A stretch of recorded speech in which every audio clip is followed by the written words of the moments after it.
فلنستمع الآن إلى كلمة وزير التربية. السيد وزير البريد والاتصالات السلكية واللاسلكية، زميلتي السيدة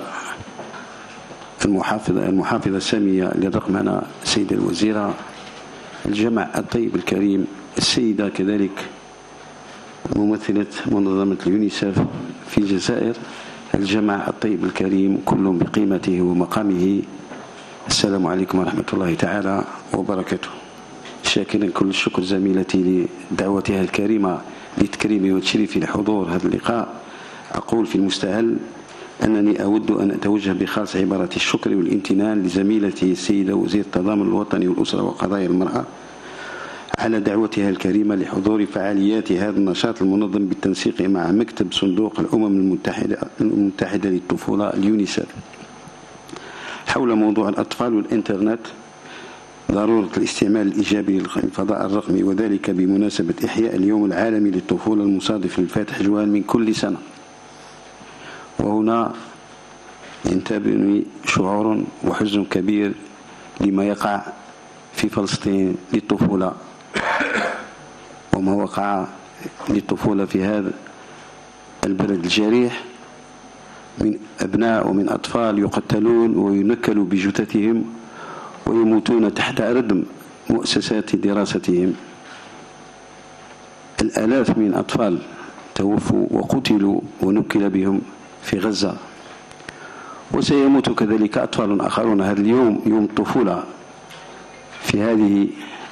الدولة المحتلة من طرف الاحتلال الإسرائيلي، وبالتالي في هذا اليوم أين كل دول العالم تحتفل بيوم الطفولة، هناك في فلسطين أطفال يقتلون وسيقتل المزيد من الأطفال في هذا اليوم. أدعو اليونيسف أن تنظر في هذا الرقم وأن تسجله كوصمة عار في جبين هذا الكيان الذي يقتل الأطفال والنساء والشيوخ وكل ما دب وهب في هذه الأرض الطيبة التي يدنسها هؤلاء بكل ما يقومون به من جرائم يندى لها الجبين. لقد فرضت التكنولوجيا الحديثة نفسها على كل فئات المجتمع، وأصبحت رمز التقدم الحضاري، وأصبح مقياس الأمية يقاس بمدى توفر البيئة الحاضنة لهذه التكنولوجيات وبمدى استيعابها واستثمارها في مجالات الحياة التربوية واليومية. فكل تطور في المجتمع لا بد وأن يصاحبه في المجال التربوي، وهذا ما حصل بالفعل. فقد دخلت التكنولوجيا المدرسة والجامعة والمؤسسات العمومية، وأصبح العلم بالتكنولوجيا ومسايرة الركب المعلوماتي ضرورة ملحة في عصر المعرفة والمعلومات. ومما لا شك فيه أن دخول مجتمع المعرفة مجتمع التكنولوجيا أصبح ضرورة ملحة تمليها طبيعة العصر الذي نعيش فيه. فلم يعد السؤال المطروح اليوم هو هل تدخل عصر المعرفة والتكنولوجيا أم لا، بل أصبح السؤال الحاسم الآن هو كيف. فلا مفر من خوض غمار التحدي المعرفي والتكنولوجي كشرط لقدرتها على مسايرة قطار تكنولوجيا المعلومات. فإدماج واستثمار التكنولوجيا في التعليم يعد خطوة كبرى وفرصة ذهبية للتقدم بسرعة وبأقل كلفة، وذلك للتمكن من حجز مكان لنا جنبا إلى جنب مع الدول المتصدرة للركب الحضاري التكنولوجي، وإدراك من وزارة التربية الوطنية بهذا الواقع المحتوم، وتنفيذ لتعليمات رئيس الجمهورية السيد عبد المجيد تبون. قامت الوزارة برقمنة كافة العمليات المتعلقة بتسيير تمدرس التلاميذ، وفي إطار استراتيجيتها الرامية إلى تحقيق جودة المدرسة من خلال إدماج تكنولوجيات المعلومات والاتصالات في البيئة المدرسية. تم تجهيز الآلاف من المدارس الابتدائية بلوحات إلكترونية رقمية ولواحقها لصالح تلاميذ السنوات الثالثة والرابعة والخامسة ابتدائي، تحتوي على تطبيقات لإدارة الكتب المدرسية المرقمنة، حيث يكون لكل تلميذ جهاز لوحي رقمي خاص به. ولا تزال عملية التعميم التدريجي جارية، وسيتم بمشيئة الله تجهيز عدد كبير جدا من المدارس في الدخول المدرسي المقبل إن شاء الله. كما تم وضع الكتب المدرسية المرقمنة مجانا تحت تصرف التلاميذ وأولياء أمورهم. إضافة إلى ذلك فإن قطاع التربية الوطنية يتوفر على عدد من المنصات الرقمية للتعليم عن بعد موجهة للمتعلمين المنتسبين للديوان الوطني للتعليم والتكوين عن بعد، وتتضمن هذه المنصات الكثير من المحتويات البيداغوجية إضافة إلى فروض إلكترونية. إن الأشواط الكبيرة التي قطعتها وزارة التربية الوطنية في مجال الرقمنة تضمن تحقيق الشفافية والإنصاف ومنح إمكانية التتبع بالفعالية اللازمة. ولنا أن نفتخر اليوم بالإنجازات الملموسة التي حققتها الدولة في مجال التربية وفي مجال الرقمنة بالذات، باعتبارها وسيلة ونمطا هيكلي لتطبيق القوانين والنصوص التنظيمية وتوفير الخدمات العمومية، حيث تمت رقمنة مختلف الإجراءات التي تمس الحياة المدرسية للتلميذ والحياة المهنية للأستاذ، وهذا تنفيذا لتوجيهات وتعليمات السيد رئيس الجمهورية الرامية إلى تكريس مبدأ الشفافية والنزاهة والقضاء على الضبابية في تسيير الشأن العام، مما أسهم في تحقيق المساواة بين الجميع وتحسين إدارة الموارد وتقليل التكاليف وتقليص الأجال الزمنية بشكل فعال، وهو ما يتلخص في لمدية الإجراءات. إن التوجه نحو تحسين الجودة وزيادة الكفاءة في قطاع التربية من خلال الرقمنة يعزى إلى الاهتمام والرعاية الكبيرة من السلطات العليا للبلاد، على رأسهم السيد رئيس الجمهورية الذي يتابع شخصيا مدى تقدم عمليات التحول الرقمي في كافة القطاعات الوزارية. وستسعى وزارة التربية الوطنية للاستمرار في التحول الرقمي بتكامل أعمق وتبني تقنيات مستقبلية مثل الواقع الافتراضي والواقع المعزز والتعلم الآلي وتوظيف الذكاء الاصطناعي بمرافقة شركائنا المؤسساتيين وعلى رأسهم المحافظة السامية للرقمنة. إن وزارة التربية الوطنية إذ تنخرط تماما في عملية إدماج تكنولوجيات المعلومات والاتصالات في البيئة المدرسية، فهي تدرك تمام الإدراك الجانب الأقل إشراقا لهذا التوظيف التكنولوجي، وهي تعمل على تحسيس التلاميذ به، حيث أصبح الإنترنت وسيلة اتصال وتواصل لها مزايا عديدة، ولكن في نفس الوقت وفي ذات الوقت لها جوانب سلبية لا يستهان بها، قد تهدد سلامة الطفل وقد تعرضه للإساءة أو العنف أو الاستغلال، كما قد تعرضه للإدمان مما ينعكس على صحته ونموه الجسدي والعقلي. وتزداد فرص التعرض لهذه المخاطر في حالة غياب الوعي بها وعدم اتخاذ التدابير الاحترازية مع وجود أشخاص يسعون إلى إلحاق الأذى بالآخرين، ولا سيما بالأطفال والمراهقين كونهم أكثر عرضة للاستدراج عبر شبكة الإنترنت، ناهيك عن ظاهرة الإدمان عن شبكات التواصل الاجتماعي والألعاب الإلكترونية، حتى أن بعض الأطفال يلحقون الضرر بأنفسهم نتيجة هذا الإدمان. وقد شهدت المجتمعات تفاقما رهيبا لحالات ضحايا الاستعمال السيء لوسائل الإعلام والاتصال الحديثة، ومنها الألعاب الخطيرة التي تؤدي بأصحابها إلى حد وضع نهاية لحياتهم في عز الطفولة والشباب. وفي هذا السياق ونظرا لأهمية هذا الموضوع وخطورته وإسهاما من المدرسة في تكريس دورها التنويري والإشعاعي في تعليم أطفالنا وشبابنا أكثر الفئات تعاملا مع شبكة الإنترنت، حسن استخدامها وكيفية مواكبة عصر العولمة والتقنيات الإلكترونية بما يعود عليهم من منافع وإيجابيات، وفي نفس الوقت التحسيس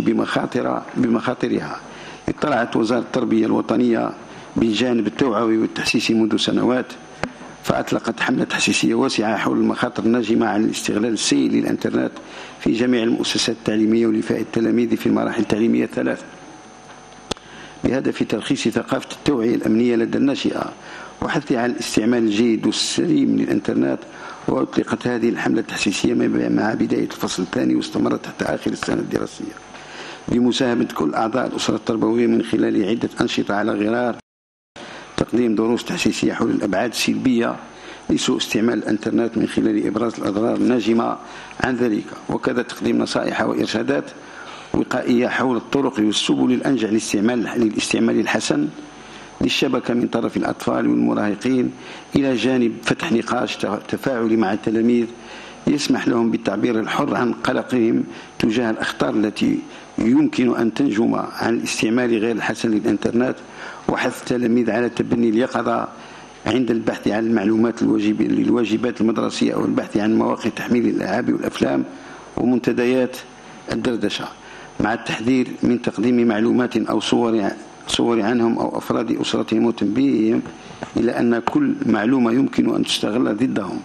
وقد تم التأكيد على ضرورة تفادي الاستهلاك المفرط للألعاب الفيديو التي تؤدي حتما إلى الإدمان. وقد كان لكل الفاعلين دور حاسم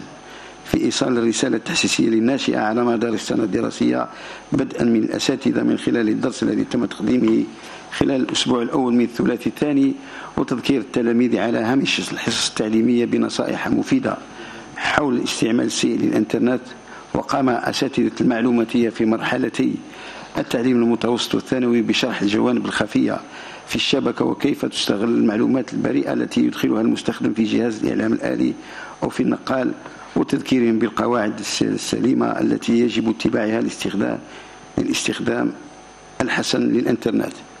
ومن جهتهم عمل مستشارو توجيه الإرشاد المدرسي والمهني بإعداد وتنفيذ برامج إرشادية ووقائية لفائدة التلاميذ لتجنب مخاطر سوء استعمال الإنترنت، مع تركيزهم على التلاميذ الذين يعانون من وضعية نفسية هشة بحكم وضعهم الأسري أو نتائجهم المدرسية أو سلوكاتهم اليومية مع زملائهم أو المنتمين للقطاع على مستوى المؤسسة التربوية. من جهة أخرى تم تفعيل بنود وأحكام النظام الداخلي في المؤسسة التعليمية مع تنظيم أنشطة علمية وثقافية وحتى رياضية باعتبارها من أنجع الوسائل لمحاربة الآفات الاجتماعية، ومنها الاستغلال غير العقلاني للإنترنت يشارك فيها كل تلميذ كل حسب ميوله وقدراته، إلى جانب تنظيم بحوث موضوعاتية تتناول الإشكاليات المطروحة وتحرير مقالات وكتابات ومسرحيات وأدائها بشكل جيد. تواصل وزارة التربية الوطنية مجهوداتها في هذا المجال كفاعل رئيسي وكفاعل مرافق. فمثلا تم إشراك المؤسسات التربوية في الحملة الوطنية التي أطلقتها المديرية العامة للأمن الوطني بالتنسيق مع قيادة الدرك الوطني في أبريل 2023 تحت شعار معا لحماية أطفالنا للتحسيس من مخاطر الاستعمال السيء للإنترنت من قبل الأطفال، ليتقرر بعد ذلك تخصيص الدرس الافتتاحي لمرحلتي التعليم الابتدائي والمتوسط لهذه السنة الدراسية 23-24 لموضوع الطفل وتكنولوجيات الإعلام والاتصال، نظرا لتأثير هذه التكنولوجيات على أغلب فئات المجتمع خاصة في التلاميذ. وفي مطلع سنة 2024 وبمناسبة إحياء اليوم العالمي للإنترنت الآمن الذي بادر به قطاع البريد والمواصلات السلكية واللاسلكية، تمت برمجة جملة من النشاطات التحسيسية التوعوية تتمحور حول مخاطر الاستعمال السيء للإنترنت لدى الأطفال ووسائل الوقاية منها. وفي مقدمة الفعاليات المسطرة بمناسبة هذا الحدث تم إطلاق ابتداء من يوم 7 فبراير 2024 حملة وطنية تحسيسية على مستوى المؤسسات التربوية بمختلف أطوارها، بغية تعريف التلاميذ بالمخاطر المحتملة التي قد تنجر عن استخدام الإنترنت وتزويدهم بنصائح وإرشادات عملية حول التعامل الآمن والسليم مع الفضاء، استئناسا بالتوصيات والتجارب الرائدة في ميدان حماية الأطفال من المخاطر السيبرانية. وبعدها بأشهر قليلة شاركت وزارة التربية الوطنية في الحملة التحسيسية التي أطلقتها وزارة البريد والمواصلات السلكية واللاسلكية بالتعاون مع الوكالة الوطنية للأمن الأنظمة المعلوماتية يوم السبت 4 ماي 2024 حول المخاطر المتعلقة باستعمال الوسائل الاجتماعية على مستوى مختلف ولايات الوطن، وهي الحملة التي امتدت إلى غاية يوم الجمعة 10 ماي 2024 بالتنسيق وبمساهمة عدد كبير من القطاعات الوزارية. ولأن للأولياء دور كبير في توجيه أبنائهم ومرافقتهم الدائمة في الاستعمال الصحيح لشبكة الإنترنت، تعمل وزارة التربية الوطنية على استغلال الاجتماعات التنسيقية التي تنظمها إدارة المؤسسات التعليمية مع جمعية أولياء التلاميذ ولقاءات دورية المستمرة مع الأساتذة وإدارة المؤسسات التعليمية. وبما أننا على مقربة من الامتحانات المدرسية الوطنية، امتحان شهادة التعليم المتوسط وامتحان شهادة البكالوريا، من الضروري الإشارة إلى مظاهر أخرى للاستعمال السيء للإنترنت على غرار قضاء ساعات طويلة على الإنترنت للاطلاع عما ينشر من مواضيع محتملة على مواقع التواصل الاجتماعي، فهذا يشتت أفكار المقبلين على هذه الامتحانات ويمنحهم من التركيز عن كان هذا جانب من كلمة وزير التربية عبد الحكيم بالعابد لدى مشاركته في بالاحتفالية التي يحتضنها المركز الدولي للمؤتمرات عبد اللطيف رحال، احتفالية بمناسبة اليوم العالمي للطفولة.